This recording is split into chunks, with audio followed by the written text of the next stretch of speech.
Good morning बच्चों। आज हम लोग नवीन पल्लव पाठ 20 बुद्धिमान बालक के विषय में पढ़ेंगे। बुद्धिमान बालक जो एक लोक कथा है, इसमें बच्चों की बुद्धिमानी और चतुराई के विषय में बतलाई गई है। तो हम लोग पिछले लाइव क्लास में भी हम लोग इस पाठ को पढ़ चुके हैं, इसलिए मैं इसका संक्षिप्त में वर्णन करती हूँ। ईरान शहर के टबरिज की एक कहानी है। टबरिज में कमरान नाम का एक व्यक्ति रहता था, वो जो पेशे से भवन निर्माता था और उसने अपनी पूरी जिंदगी लोगों के भवन या घर बनाने में बिता दी। उसने दरबार के कम प्रभावशाली लोगों के लिए भी प्रसाद बनाए और भवन निर्माण और प्रसाद बनाने के साथ साथ में वो अपनी धन संपत्ति के विषय में लेकर के वो बहुत ही सतर्क रहता था और इसी आदत के कारण वो दिन दिन निरंतर उसके धन स्वर्ण भंडार जो है बढ़ते गए और वह एक बहुत ही रईस आदमी बन गया। और उसकी इच्छा थी कि उनकी पत्नी और बेटी हमेशा चमकते हुए स्वर्ण आभूषण को पहने देख करके उसे बहुत ही संतुष्टि मिलती थी, वो बहुत खुश होता था। तो आश्चर्य की बात यह है कि 50वें जन्मदिन में कमरान ने एक महाभोज देने का निश्चय किया और इस महाभोज में उन्होंने अपने सारे रिश्तेदारों और चाचा चचेरे भाई बहन और मित्रों को भी निमंत्रित किया और महाभोज की व्यवस्था में भी कुशल बावर्चियों का भी व्यवस्था किया। तो कुशल बावर्ची जो है विभिन्न प्रकार के भोजन बनाए और उन्होंने भोज के आयोजन से पहले उन्होंने अपने घरों की भी सजावट में ध्यान दिया और महंगे से महंगे चिराग और कालीनों की भी उन्होंने व्यवस्था की और उन कालीनों से घर को सही ढंग से सजाया। अब महाभोज का दिन में सारे मेहमान आए और कमरान का शुक्रिया करते हुए उन्होंने विदा लिया। मेहमान चले गए, चिराग बुझा दिए गए, परंतु कमरान की चिंता बढ़ गई और वह यह सोच में पड़ गया कि भोज में जितने भी व्यक्ति आए थे उन्होंने मेरा घर देखा, मेरे सारे सामान देखे, चांदी के बर्तन देखे, महंगे कालीन देखे।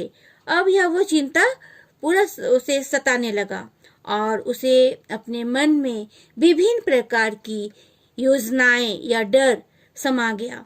अब वो सोचने लगा कि कहीं ऐसा तो ना हो कि मेरी सारी कड़ी मेहनत जो है पानी में डूब जाए या मेरा जो धन संपत्ति है वो चोरी हो जाए। और वह दिन रात इसी सोच में डूबा रहता था और वो अपने मन ही मन योजना बनाने लगा कि कहीं धन संपत्ति को दूर जाकर के छिपा देते हैं। और इस प्रकार वह पूरी रात जगता और योजना बनाता था।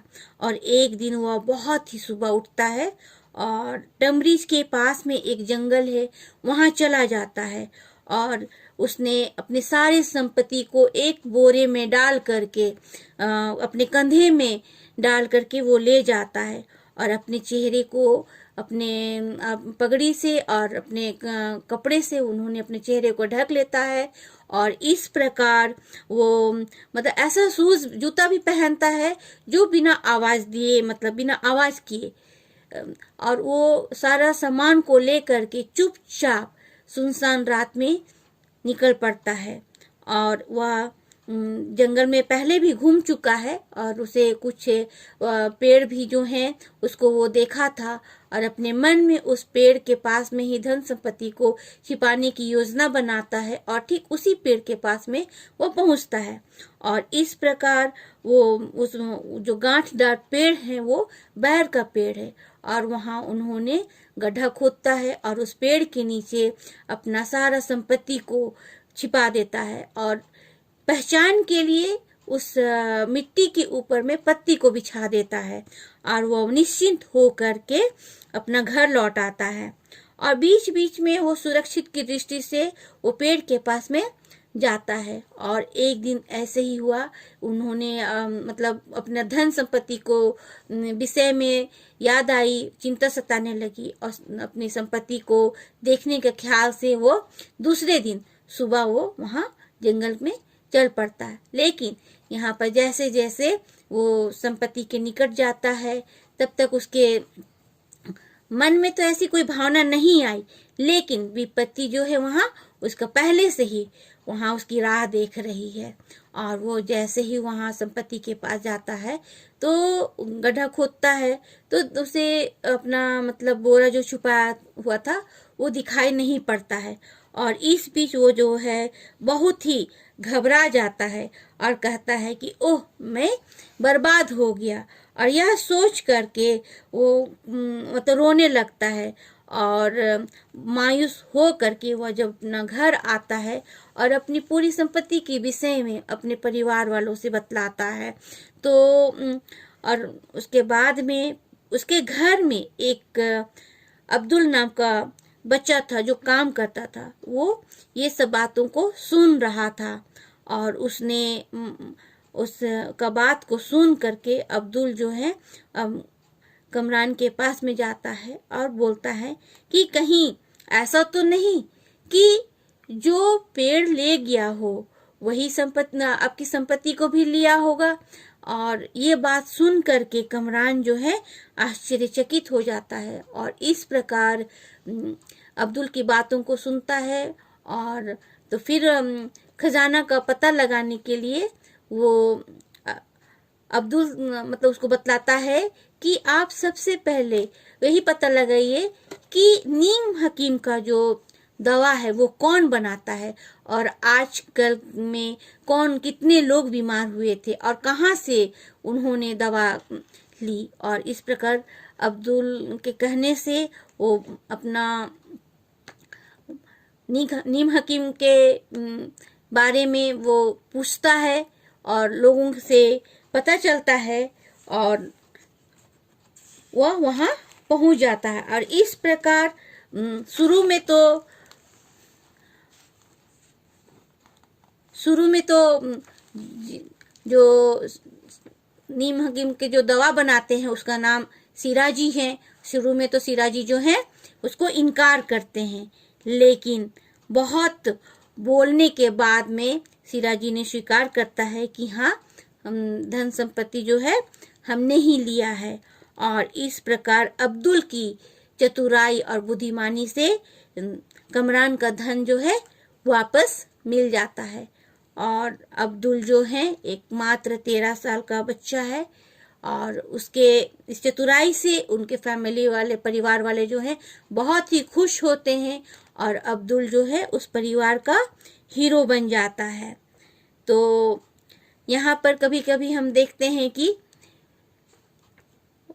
जहाँ पर बड़ों की बुद्धि काम नहीं आती है वहाँ बच्चे जो हैं कुछ सब कह देते हैं और हम लोग कभी बच्चों की कहे हुए शब्द को नज़रअंदाज करते हैं, उसके बातों को गौर नहीं करते हैं। लेकिन बच्चे जो हैं कभी हद तक सच्चाई का बात बतलाते हैं। और बच्चे की उम्र और बुद्धिमानी को देखा जाए तो वो बड़े बुजुर्गों से भी ज़्यादा चालाक होते हैं। और इस पाठ में यह भी बतलाया गया है कि बुद्धिमानी होने के लिए कोई भी उम्र की आवश्यकता नहीं होती है। तो बच्चों, यहाँ पर हम लोगों का पाठ जो है समाप्त होता है। और आपके पाठ में देखिए कुछ कठिन शब्द दी गई है, आप उस शब्दों को याद करेंगे। और श्रुत लेख है, यहाँ पर कुछ कठिन शब्द हैं, उसको भी आप लोग 2-3 टाइम लिखेंगे। यहाँ पर मैं कुछ क्वेश्चन आंसर बता रही हूँ, उसको ध्यान से सुनिएगा। कमरान का क्या पेशा था? कमरान पेशे से एक भवन निर्माता था। कमरान को अपनी पत्नी और बेटियों की क्या पहनने देखकर खुशी मिलती थी? कमरान को अपनी पत्नी और बेटियों को चमकते हुए स्वर्ण के आभूषण पहने देखकर अपार खुशी मिलती थी। कमरान ने महाभोज में किस किस को आमंत्रित किया था? तो कमरान ने महाभोज में अपने रिश्तेदारों, चाचा चाची, चचेरे भाई बहन और मित्रों को आमंत्रित किया था। अब्दुल की उम्र कितनी थी? अब्दुल की उम्र 13 वर्ष की थी। अब लघु प्रश्न को देखिए। कमरान कैसे धनवान बना? कमरान अपने धन को लेकर बहुत सतर्क रहता था। उसकी इसी आदत और कड़ी मेहनत के कारण उसके धन और स्वर्ण का भंडार निरंतर बढ़ता रहा और वह धनी हो गया। कमरान ने महाभोज में किस प्रकार की व्यवस्था की?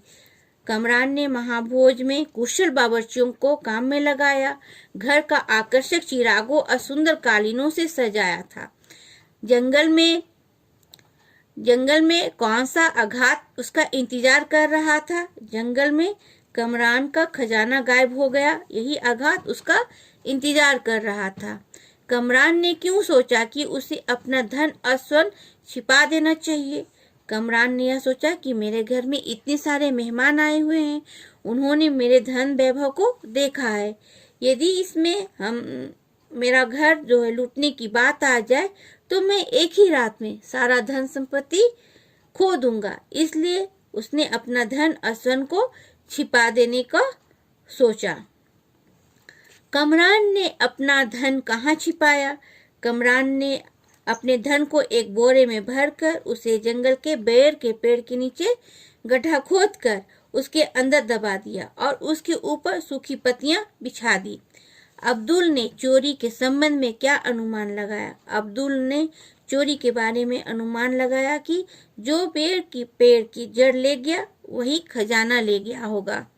कमरान ने 50वें जन्मदिन पर किस प्रकार महाभोज बनाया दिया? कमरान ने 50वें जन्मदिन पर एक महाभोज किया जिसमें अपने सारे रिश्तेदारों और मित्रों को निमंत्रित किया था। उसने अपने घर आकर्षण और चिरागों से सजाया था, सुंदर कालीन घरों में बिछवाए थे। खाना की व्यवस्था कुशल बावर्चियों के हाथ से की थी। अब्दुल कमरान के परिवार का हीरो क्यों बन गया? अब्दुल की बुद्धिमत्ता से कमरान के खजाने का पता चल गया और वापस मिल गया, इसलिए अब्दुल कमरान के परिवार का हीरो बन गया। तो बच्चों, हम लोगों का ये पाठ जो है आज यहीं पर समाप्त होता है। आप लोग इस पाठ का सारे प्रश्न अभ्यास को आप लोग अपनी हिंदी कॉपी में सुंदर हैंड राइटिंग में लिखेंगे।